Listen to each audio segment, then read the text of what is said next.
Welcome to Swaroopa world అండి. ఆవకాయ పచ్చడిలో ముక్క మెత్తబడకుండా, రంగు రుచి మారకుండా, సంవత్సరం అంతా ఫ్రెష్గా ఉండాలంటే మనం కొన్ని జాగ్రత్తలు తప్పనిసరిగా పాటించాలి. ఆవకాయ పచ్చడి పుల్లని మామిడికాయలతోనే పెట్టుకోవాలండి.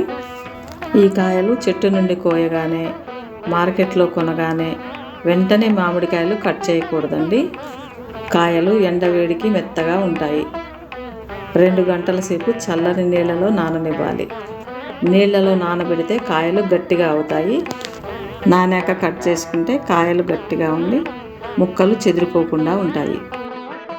తరువాత మనకు కావలసిన సైజులో మామిడి ముక్కలు కట్ చేయించుకోవాలి. తడి లేకుండా తుడిచి ఈ ముక్కల్ని ఫ్యాన్ గాలి క్రింద ఒక అరగంట సేపు ఆరనివ్వాలి.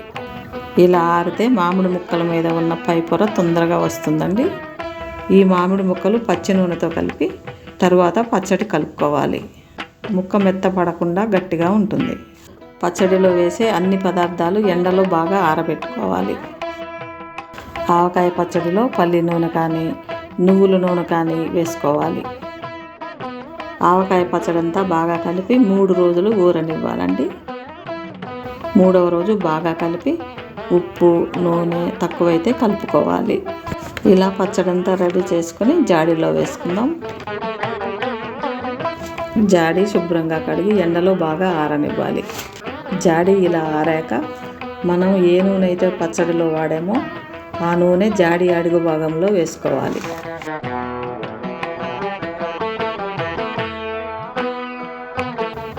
రెడీ అయిన పచ్చడి జాడీలో వేసుకుందాం.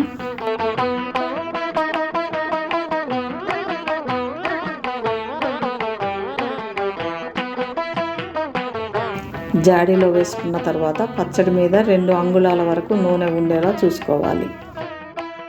మూత పెట్టి కాటన్ క్లాత్తో కట్టి తడి తగలకుండా జాగ్రత్తలు తీసుకోవాలి.